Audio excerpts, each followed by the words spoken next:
Today on Gear Review, I will be doing, for the most part, less of a demo and more of a review of the, say, 2018 Gibson Les Paul Standard HP. This is the first video that I'm shooting in the new music room. I haven't posted any videos for a while because this room needed a lot of work before I could actually move in and get back to shooting videos. But Now we're all moved in, we're ready to move forward and start doing a lot more product demos and a lot more, other types of content. Haven't exactly nailed it down exactly what we're going to be doing. But the first half, which would technically will be the second half of the video. The second half of this video was shot earlier before I got moved into the room. So it's shot, it's basically shot in my living room. But I wanted to just, preface that with, with this and say that we are now in the room. And I also want to give you a chance to actually hear the guitar. And before I get into all the options, which will come later, everything that you heard in the little, intro playing that I was doing, all that was basically with the amplifier set to a dirty channel, and all the different tones and the different gain levels have been achieved just by manipulating the volumes and the coil taps in the guitar. But no, there were no changing of channels, no clicking on and off the pedals. So anyway, so without further ado, here is the review. So I guess the first thing I have to acknowledge in this video is I am quite obviously getting ready to eat a lot of crow for things I said about Gibson in a previous video. I bought a Gibson Les Paul, gosh, it was the satin, I think it was the gold top satin tribute, and I really wasn't happy with the craftsmanship of it.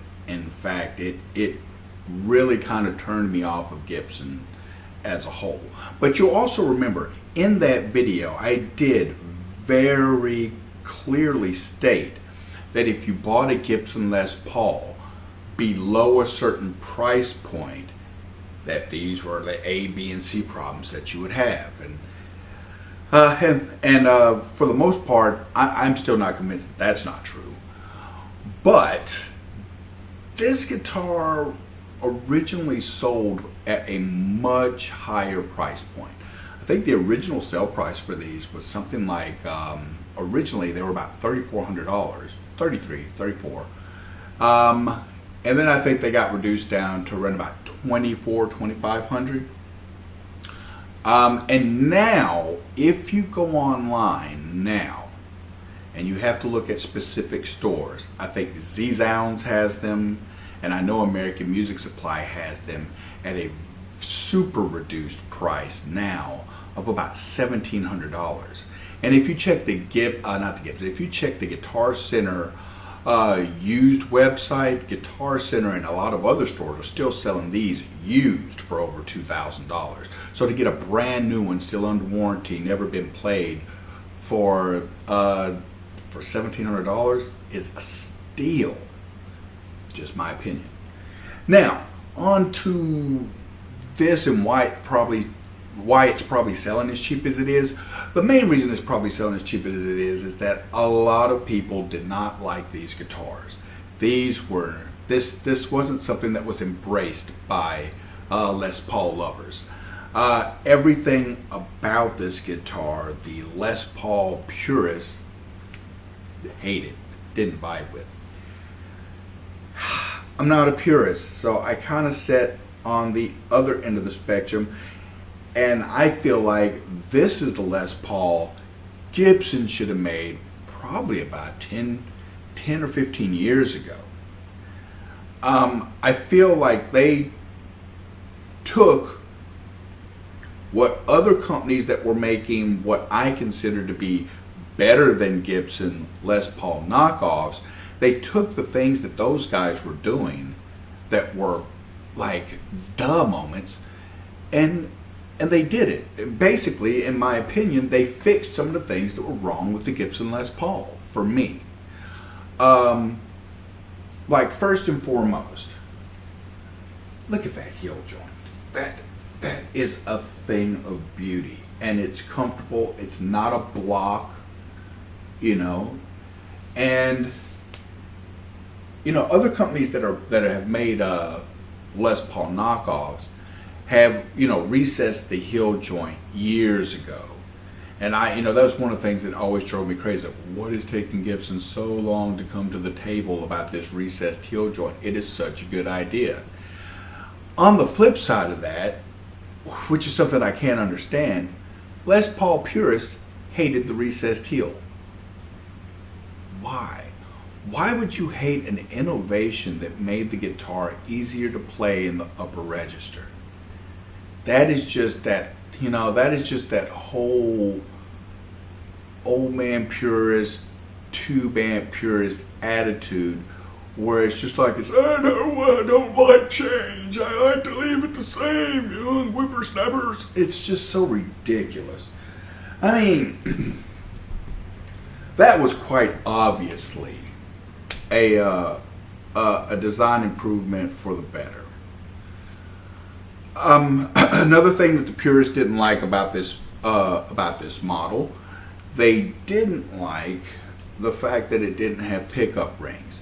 Now you remember on older guitars that did direct mounting, or not even older, present day guitars that do direct mounting, they would have to route out a little extra wood here and here so that the legs of the pickup would have, you know, so that the legs would be able to fit down in there and direct mount into the body.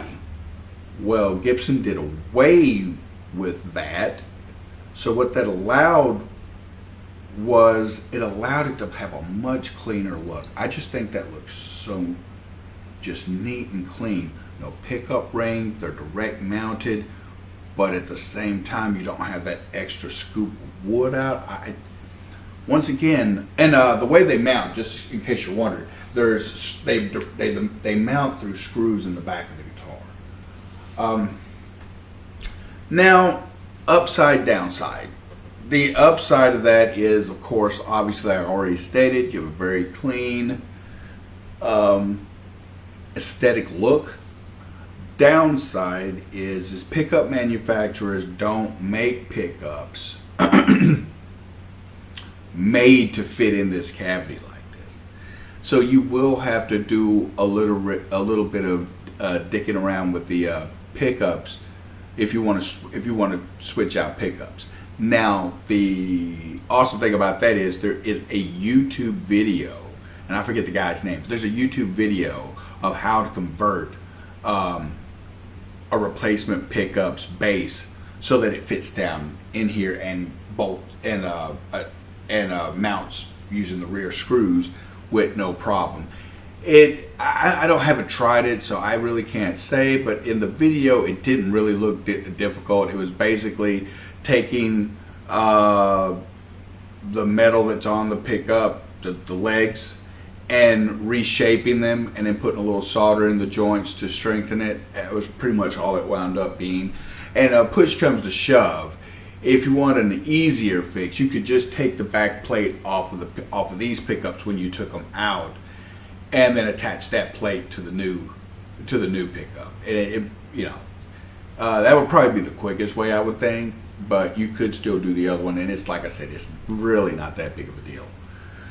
Okay, on to the next thing that the purists hated about this guitar.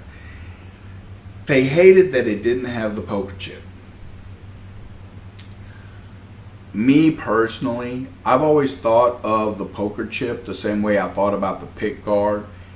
It's a stupid piece of plastic that's only there to hide more of the beautiful finish of the guitar, which is why I always like the look of the PRS single cuts over the Gibson Les Pauls, because the PRS didn't have the pick guard and it didn't have the poker chip, and I just thought that it allowed more of the figured wood to show, and who doesn't need more figured wood? Just saying. So let's see, what is point number 4 of get off my, the dreaded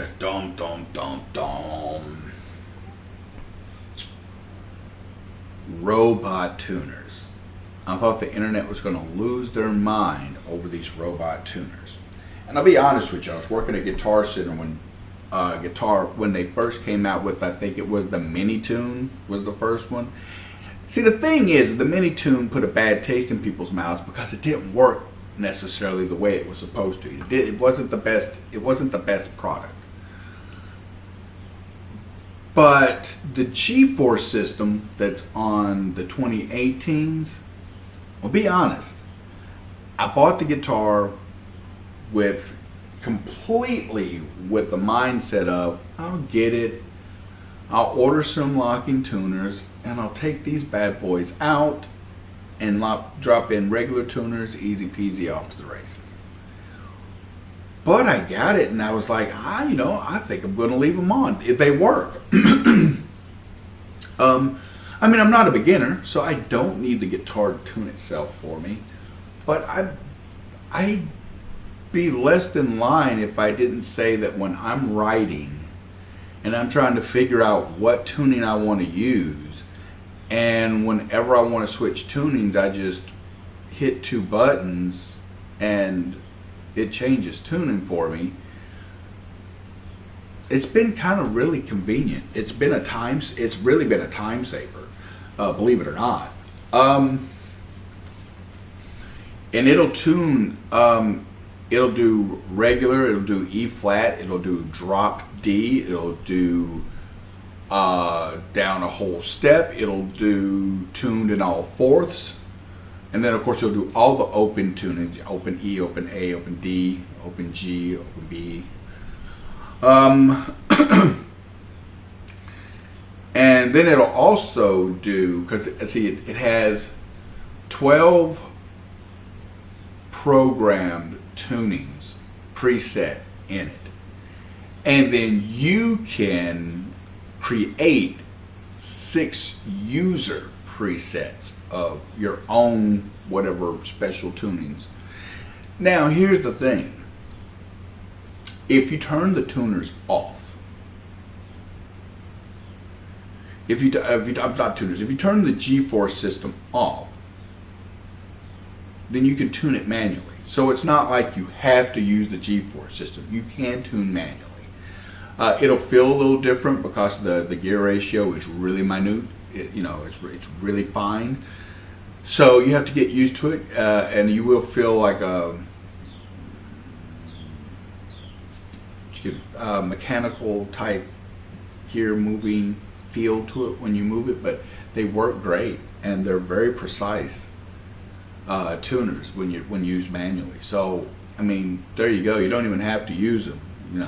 The G4's tuning system comes with a detachable, rechargeable battery, but you get well over 10 hours of tuning time out of a charge, and considering how much you actually tune if the guitar is in tune, that's actually a lot.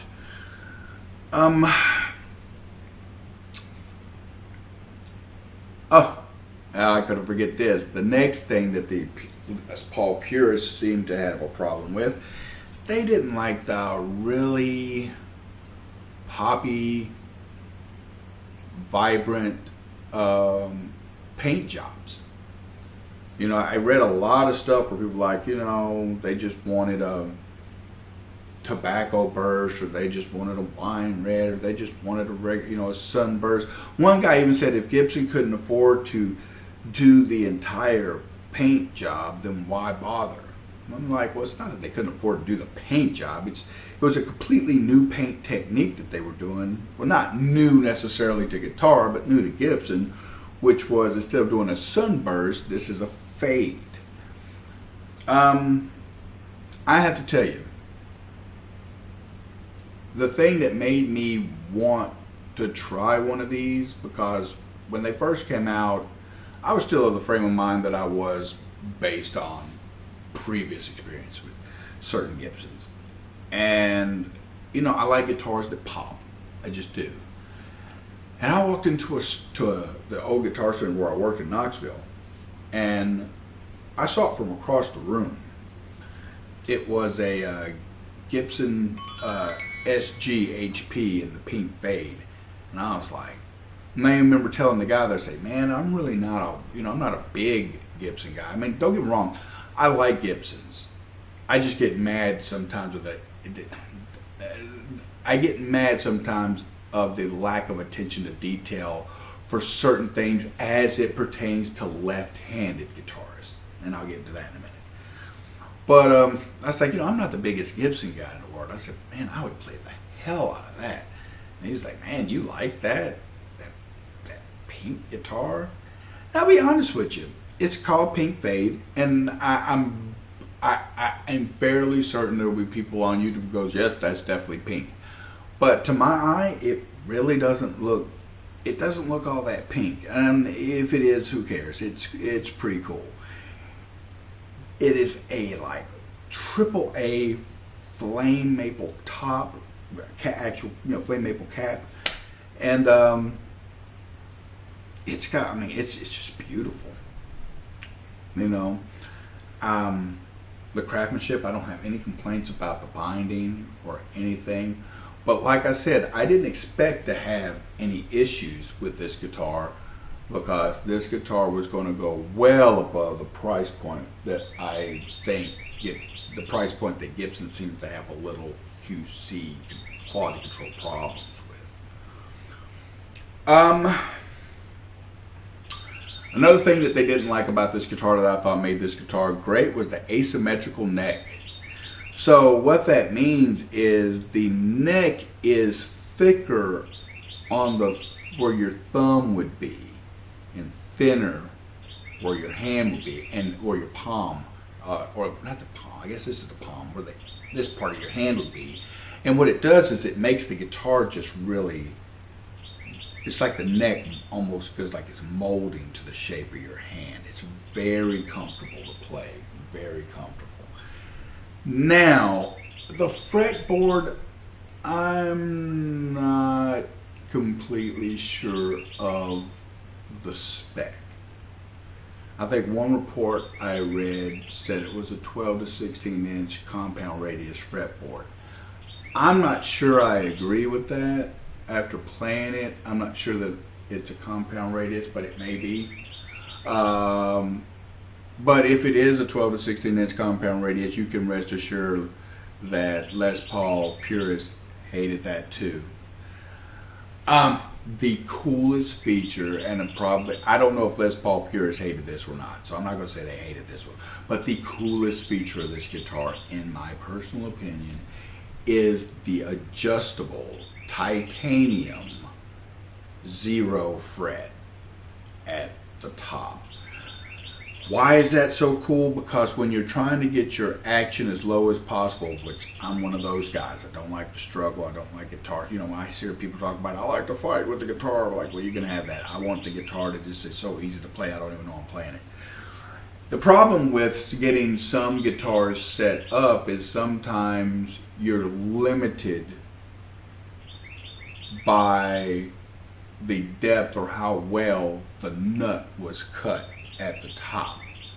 With this, you're not. If the neck moves in such a way where it's hard to get the strings as low as possible without getting buzz on the first fret, I can raise the nut. That is king. For being able to get a guitar to continue to set up to be able to set a guitar up for years to come. It's a very cool feature. I thought that was great. What else? Rosewood Fretboard, obviously. Well, not obviously, because I bought a Les Paul once that had something called like a Granadillo fretboard, but this is not. It's Rosewood Fretboard. The pickups, I'm on the fence. They're good pickups. If you like high output pickups, they're good pickups. The only thing I don't like about the pickups is I think with the wiring that they have in this guitar, I think a pickup that had a better tap sound would have really pushed this over the limit. You know, like Mojo Tone makes one, I forgot the name of it. Seymour Duncan makes one called the Custom, which, and the reason I like those is like most humbuckers, when you coil tap them, they don't really sound like single coils. They just sound like lower output humbuckers. But there are some out there that when you coil tap them, they genuinely have a very close to a single coil sound. The Seymour Duncan's one of them. Or Seymour Duncan. The Seymour Duncan Custom is one of them. This one, however, is not one of them. The next thing that Pierce hated the most about this was all the tomfoolery in the cavity. Push-pull pots on all four knobs, and then there are dip switches on the inside, and the dip switches dictate what these do, what action these perform when you pull them. In theory, it's a good idea. You know, it would have made this guitar extremely versatile. The problem is, I don't think the pickups that they picked execute the tap very well. I think if they'd have put a different pickup in it, it would have been a little bit more versatile. But now here's the thing: that's not a thing for me, because I don't necessarily buy a Les Paul for it to sound like a Strat. I mean, I guess it would be cool if you needed it to. You needed it in a combat situation like playing live. You don't have a Strat and you need to get some single coil tones for this clean passage. That would be good to have. But personally, you know, I got it for it to sound like a Les Paul. I already have a Strat. So, but that was the thing, you know, purists didn't really like all the dip switches in the back. They didn't like the push-pull pots. The thing I really liked about this was the quality of the push-pull pot. I have never felt a push-pull pot that on a production level guitar that feels that good. You know, it has a really nice, smooth yet sturdy feel to it. That's cool. Now we'll get to the two things that I don't like about the guitar. Dislike number one, the controls are surface mounted to a board. So that wouldn't normally be something that bothered me just because it's on the board, but they're on the board and the controls do not rotate in the correct direction for a left-handed guitar. But as you already know, I've already slammed Gibson a million times over for this, and I'm afraid I'm going to have to do it again. This guitar originally sold for over $3,000. Gibson for $3 grand. Think about what I'm saying to you. For $3 grand, players will expect the knobs to rotate in the proper direction. And personally, I think if you're not going to do that, and if you're going to make expensive repairs for people, maybe just don't offer lefties at all. And I only say that because, like me, when I bought this knowing full well they weren't going to rotate in the right direction. So no harm, no foul for me, because I am making an informed decision to do that. But the average left-handed player that hasn't purchased a left-handed Les Paul before, they don't know, and they wind up purchasing something that they're not expecting. And when it's surface mounted to boards, when these are surface mounted to boards, they wind up with an $80 to $100 expense that they weren't looking to incur on a brand new instrument just to have it stage worthy. There's my little rant, and it's all over. But now here comes my addendum to that. On this guitar, I think it is well worth paying the $100 for a rewire, considering what all the rest of what you get. You know what I mean? I mean, it's a killer looking guitar. It's a killer playing guitar. It is so comfortable and easy to. Oh, almost forgot. The last but not least, the thing that Les Paul purists hated about this guitar. Gibson understood that one of the complaints about the Les Paul in general was the fact that the fretboard was just a little narrow. Not a lot, just a little. And when you would do vibrato on the high E string, it would tend to roll over the side of the neck. So they made the neck just ever so slightly wider.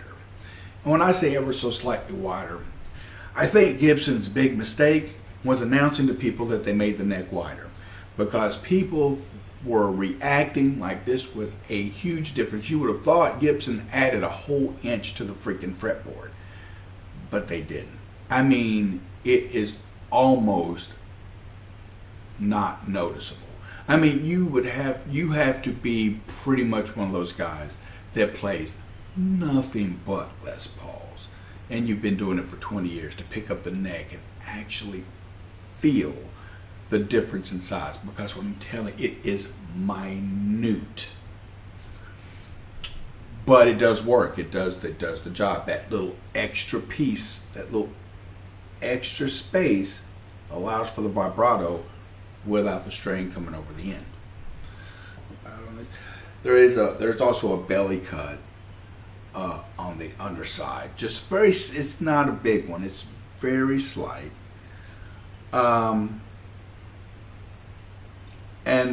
These guitars came with, oh, I forgot. We have to go over the case candy now. Well, first they come with, you know, it's a leather strap. It's not a expensive one, but I mean, it is a leather strap. So, and it's real leather. So there's that. Well, I think it's real leather. I don't know. I may have spoke too soon on that. I think it is. Of course, there's your warranty information. Oh, this is important. This is the charger for the tuning system. You know, right there. So, a very cool guitar tool. It has all the Allen wrenches, truss rod wrench, screwdrivers, everything you would need to work on this guitar is right here on this. And that's pretty cool. I thought that was a nice little added touch, little Gibson guitar tool.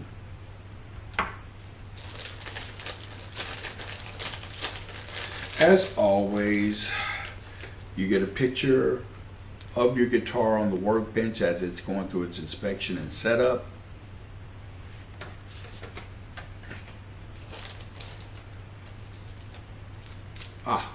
Polishing cloth. Probably the coolest part of this thing is the case.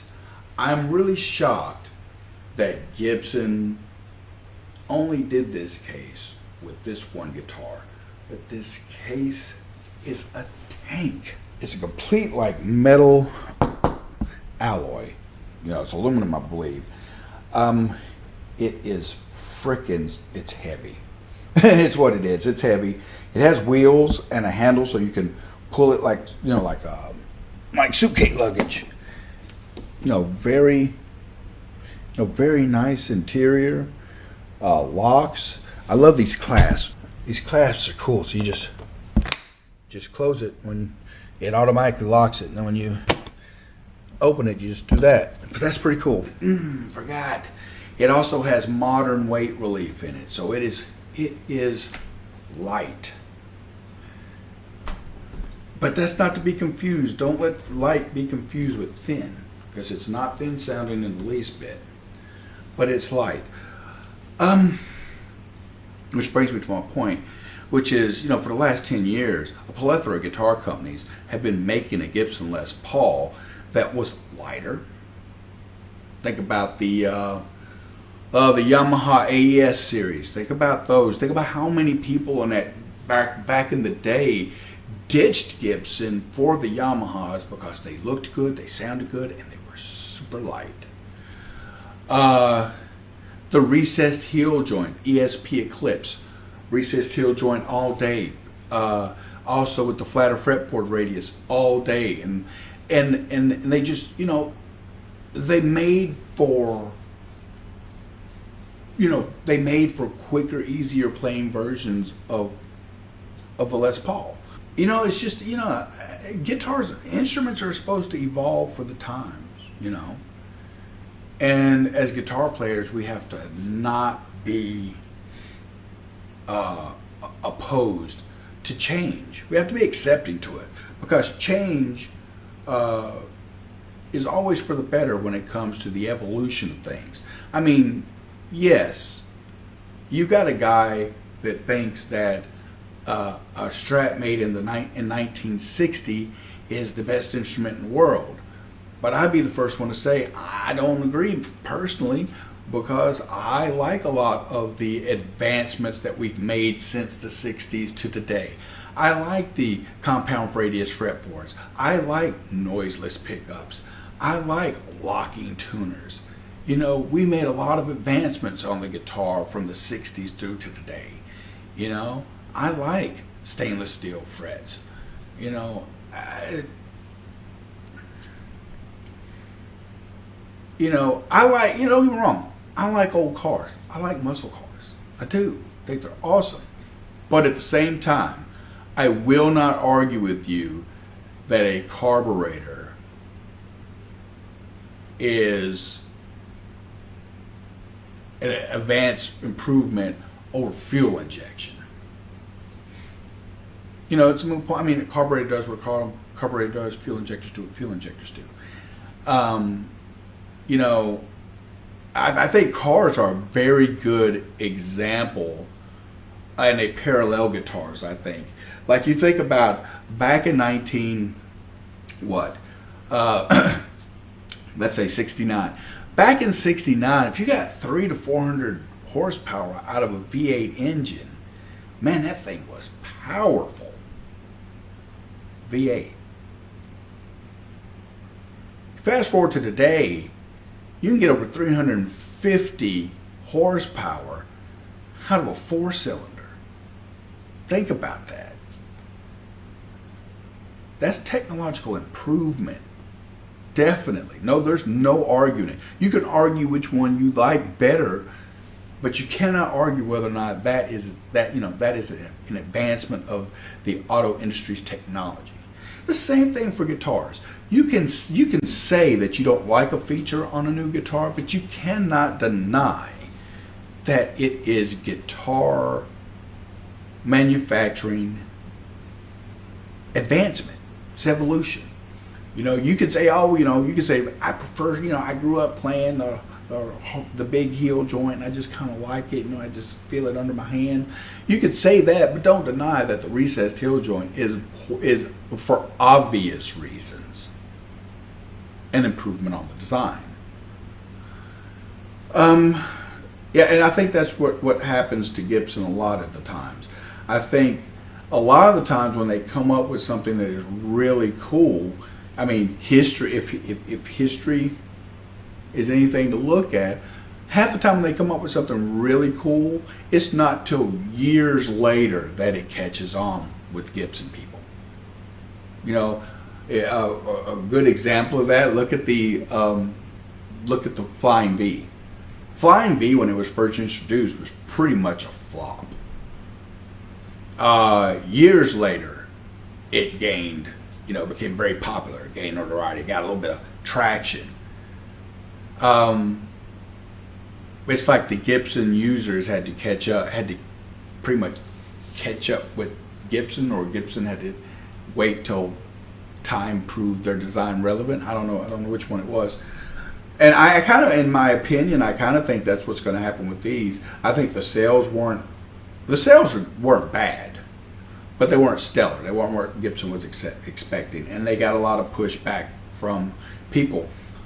But I think this is going to be another one of those instances where, you know, 10 years from now, you know, they're going to be talking about this model. This is going to be one of the models that that more modern players, advanced players, are looking for. You know, the shredder that wants to play a Les Paul but doesn't want to give up the feel and the comfort of his other guitar, or just the sleek look of his guitar. He's going to look at this and be like, hey, you know, this is it's actually a Les Paul I can get behind. Because there are people, I'm not one of them, but there are people out there that when you say Les Paul, first thing they think is old man guitar. It's just, you can't fight it. You say Les Paul and SG and Stratocaster, and they immediately go, old man guitar. No, man, I play Jacksons, I play, you know, BCs, I play ESPs, I play, you know. And I think this guitar has the ability to appeal to those people. I could be completely wrong, but that's my opinion. Anyway, I'm Gillen H2O. This has been Gear and Review, and this has been my review of the 2018 Gibson Les Paul HP.